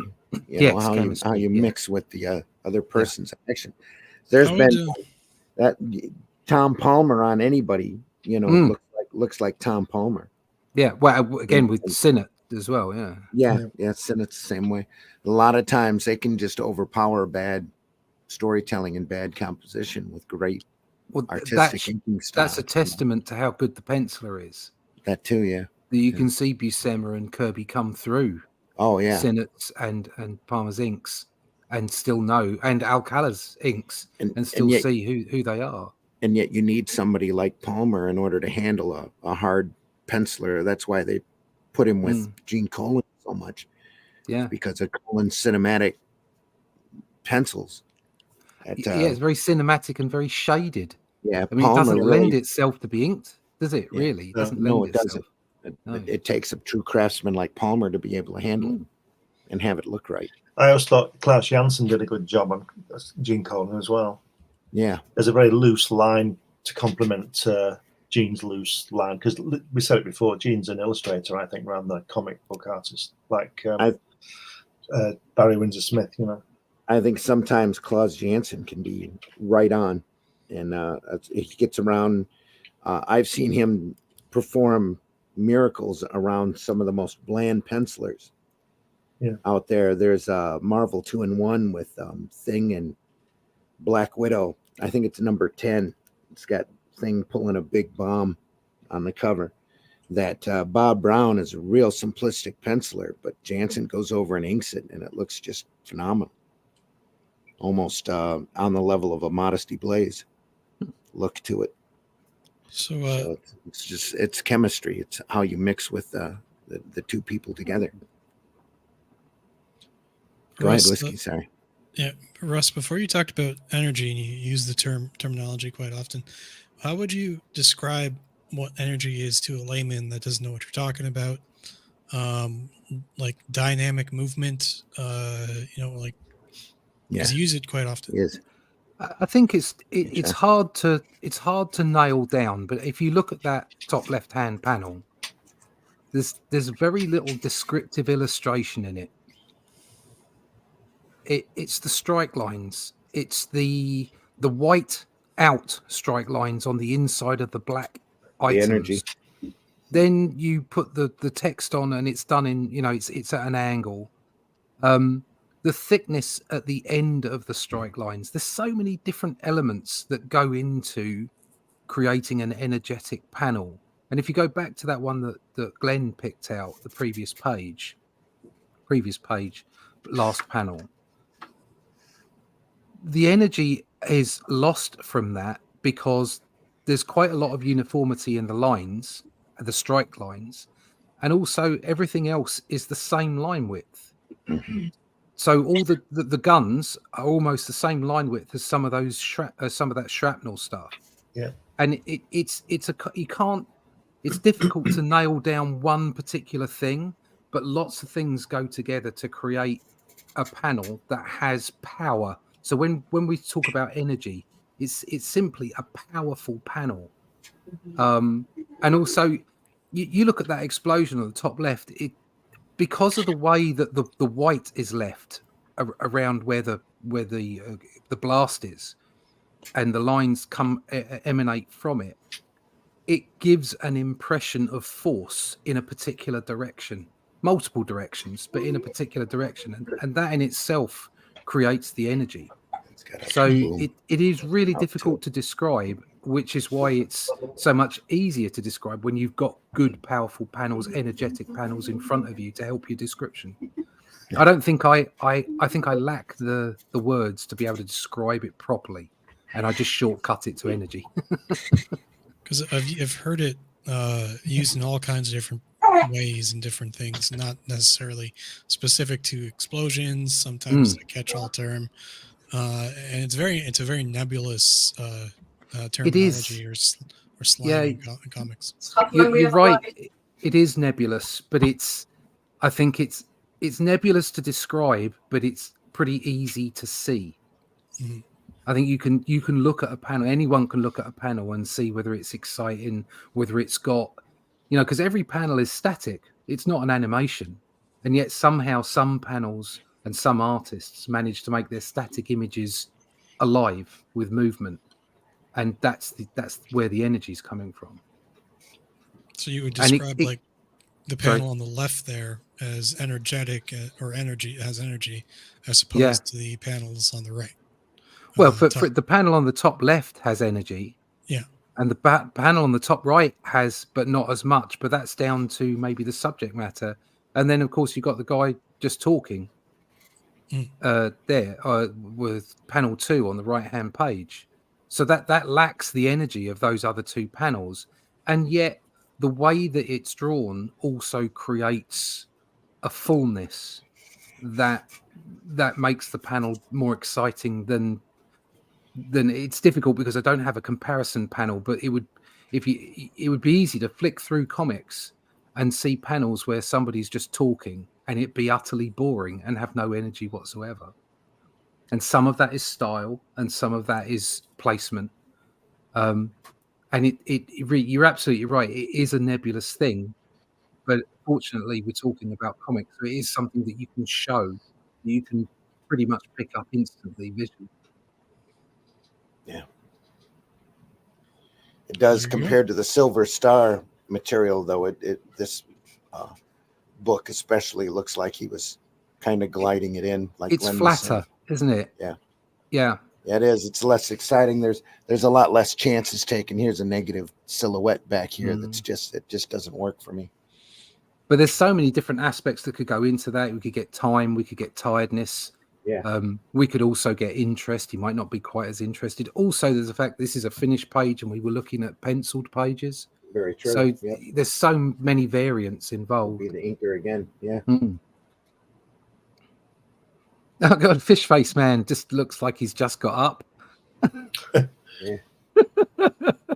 No, he's gone back to sleep. It's like, oh, that was a bad night. I'm going back to bed.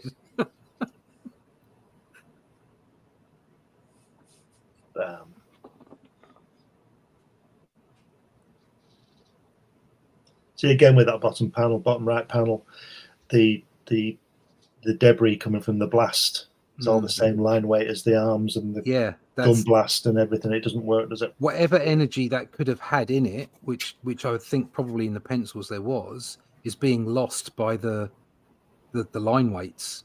Mike Thibodeau. Yeah. Not a very inspired inking job.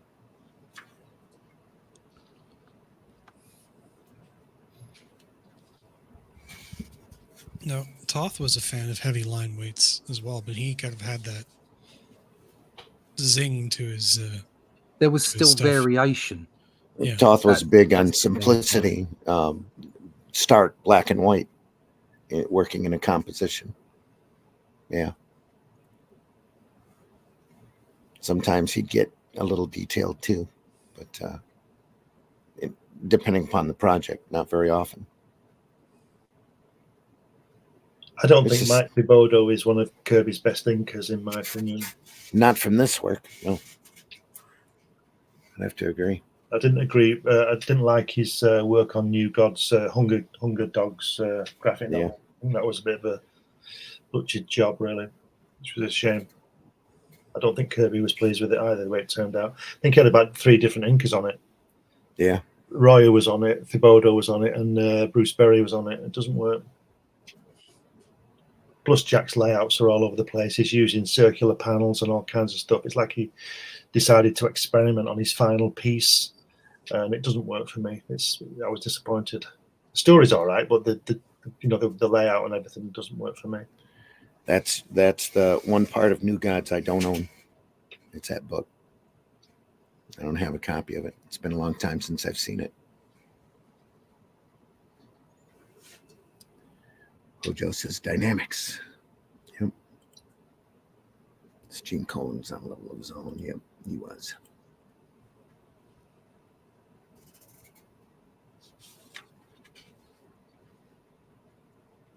Right. I've got an example of my own stuff here where I can I can show you roughly what I mean. It's a specific example. Tis Wolf. That's almost close to Flabadab. Yeah. There you go, Randy. So this is a page I did for Unstoppable some time ago. Okay, and I was quite pleased with it at the time. Not only is it gorgeous work. Not only is it a digital page, but which doesn't matter in itself, because I don't think I've lost any power with the characters and the inking of the characters. But if you look at the strike lines in the background, they were supposed to be there for effect. Okay. But if you compare that to the strike lines here, right, and there's not a lot of them, it's not the greatest example, but there is more power in this page than there is in that page. There is more energy in this page, to my view, than there is in this page. And the strike lines are very uniform, okay, and they're not doing the work any justice. So I didn't help myself with those strike lines, whereas there are fewer here, but they're more varied, and they also give space to the illustration. So this has more, in my view, this has more energy in it than that does, and there's a lot more going on in this page. Yeah. So there you go. There's a sample example of the way I see it. So, and a sort of a critique of my older work compared to my more recent work. It's a quick glancing through of Captain Victory there. A little bit of Ms. Mystic in the back by the great Neil Adams, coming in 1982. I feel young. Dun, dun, dun. Shut up. Gee, Neil, we've got a lot of zipatone, gradual zipatone left over. What are we going to do? Do a character. That's what we're going to do. Ms. Mystic. That's so different, isn't it? Yeah. And yet, what we were talking about energy and power, some of these frames are fantastic. Just, I mean, look at that. There you go. Him talking there, just in that middle. Just the style on its own creates a buzz on the page. Yeah.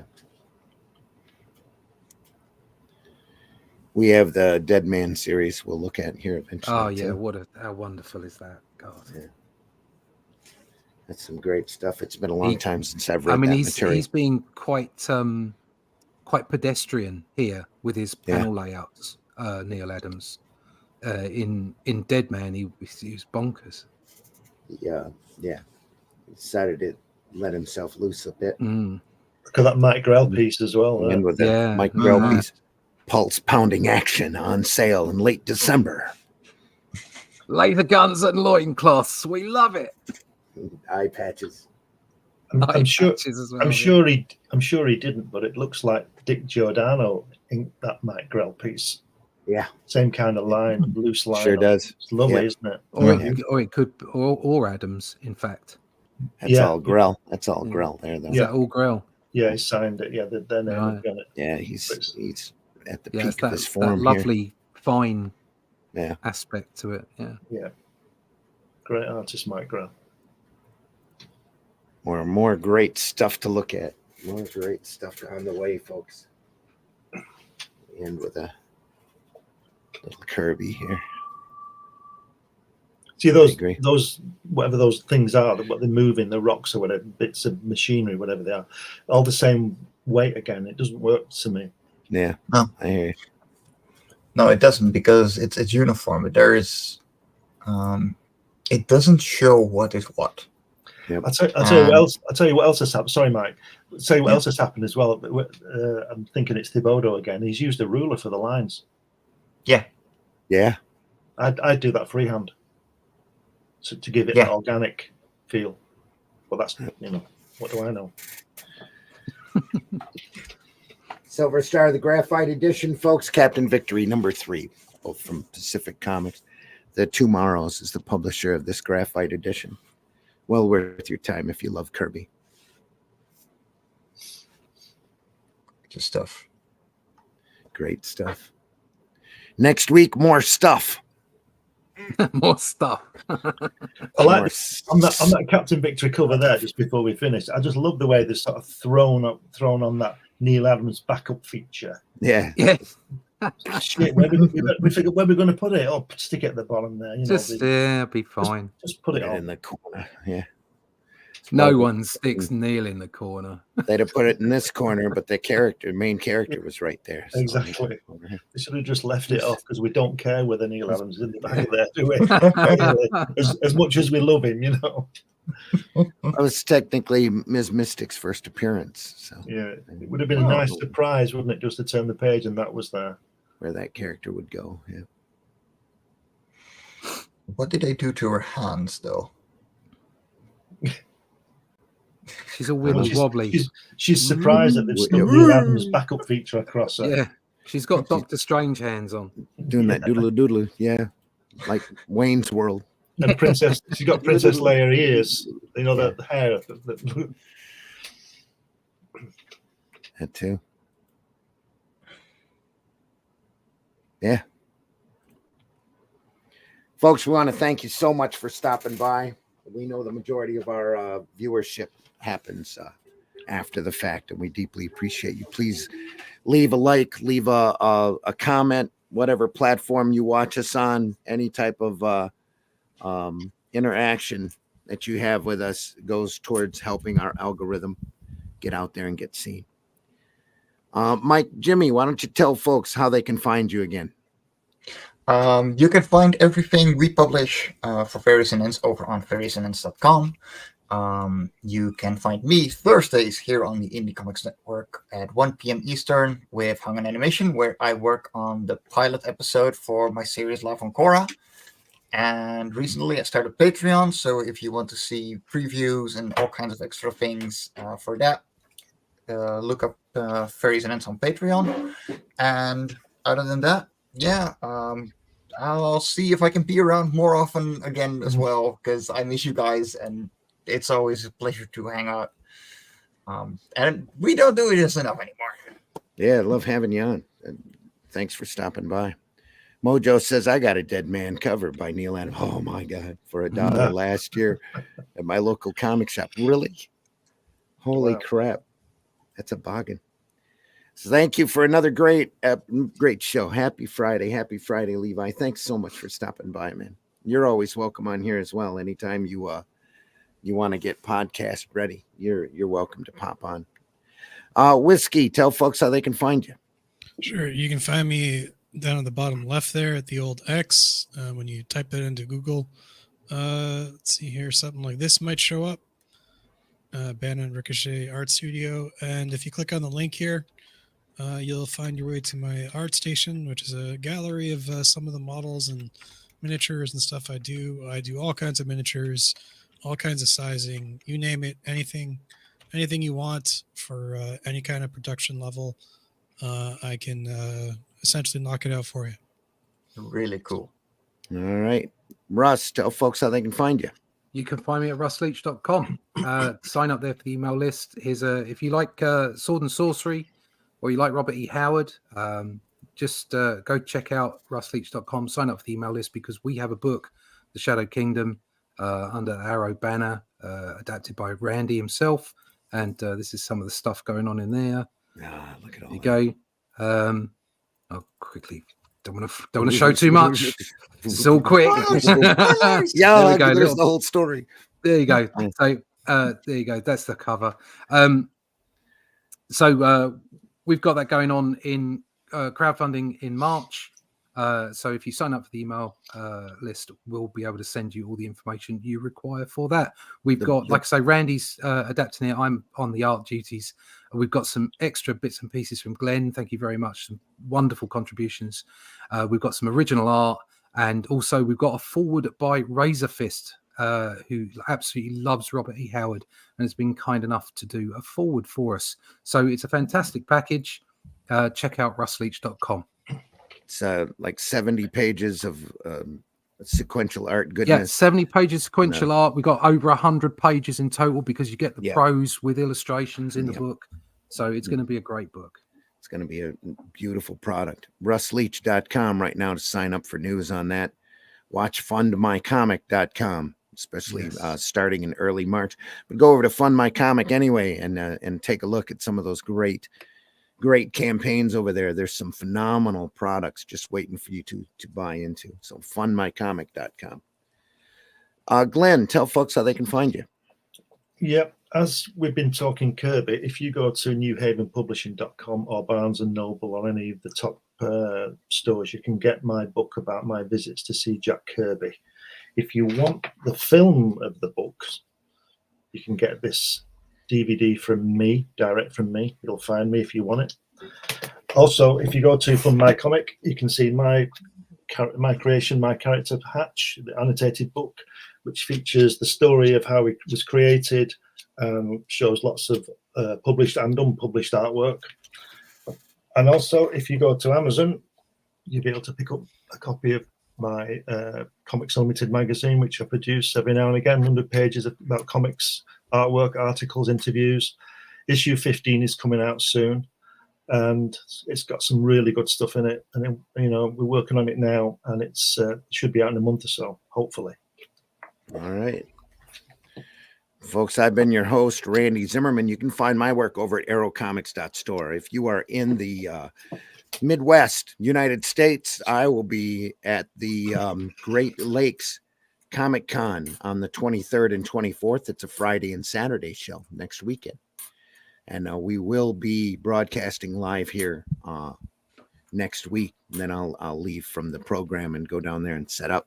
I will have my friend will be there with me. HeroBot Zero will also be making his first convention appearance at that show. Can't wait for you to see him. He is absolutely great. And then after that, I will be at the Midland Mall show in the middle of March and the Grand Rapids Con that takes place in Kalamazoo in the spring. I'll be there as well in April. So stop by and say hello. If you mention that you heard me or watch this podcast here, I'll give you a free funny book. Just swing by. And at least a $5 value. And it's a little something for you to read and enjoy. That's a free comic just by mentioning the fact that you saw this podcast or saw my post over on Facebook. So jump over there. All right. I think is that it? Fundmycomic.com. Go over there. Check out aerocomics.store. There's a lot more than just my material over there.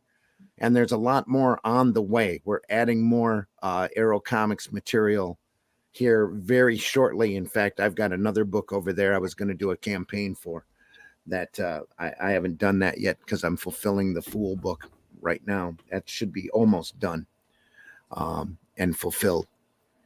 So go over there and take a look, aerocomics.store. Anything else, please leave this industry in better shape than what you found it. We show this stuff off because we love it. There's some great sequential art by some of the best masters in the business. If there's stuff that you want us to take a look at, make sure you leave us a comment and let us know what you want us to look over. And don't be afraid to check out our archives. We are archived over at the Indie Comics Network, at Comic Book Black Belt YouTube channel, and the Randy Zim YouTube channel, as well as a number of other places. I think Bayonet and Ricochet has us archived over there on Rumble. And you're very welcome to go over there and enjoy those programs at your leisure and take a look at some of the phenomenal stuff that we've looked at over the years. We do it because we love it. We're inspired by it. We'll be back again next Friday morning at 5 a.m. Eastern time, Sunday morning at 9 a.m. Sunday Funnies.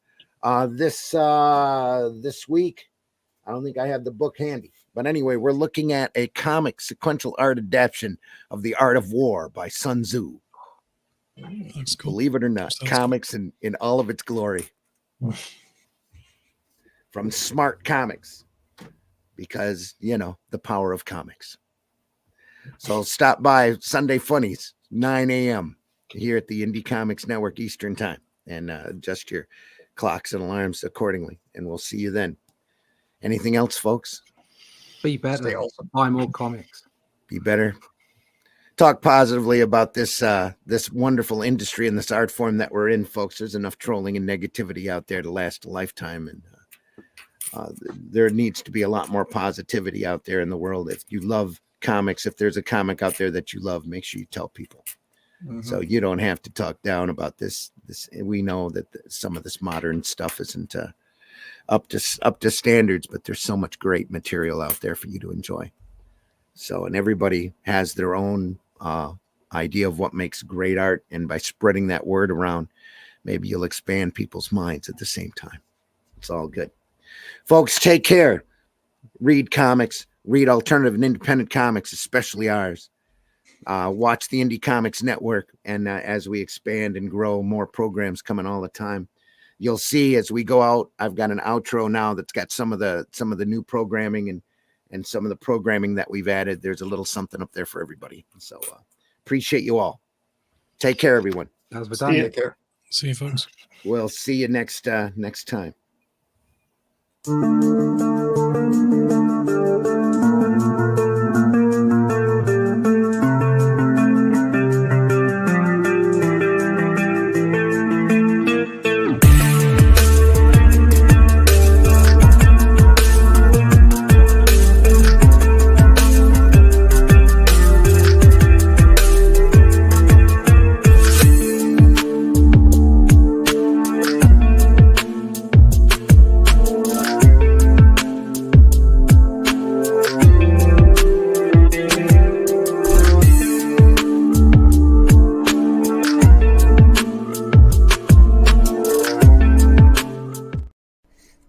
Draw the Flintstones naked. There's a market for that. If you look at something and there's nothing there, what's the difference of figuring out what it was in the first place? Holy shit. That is the craziest thing I have ever seen. And I'm Dennis Quaid, and Dennis Quaid has seen some shit. Taste the biscuit. Taste the goodness of the biscuit.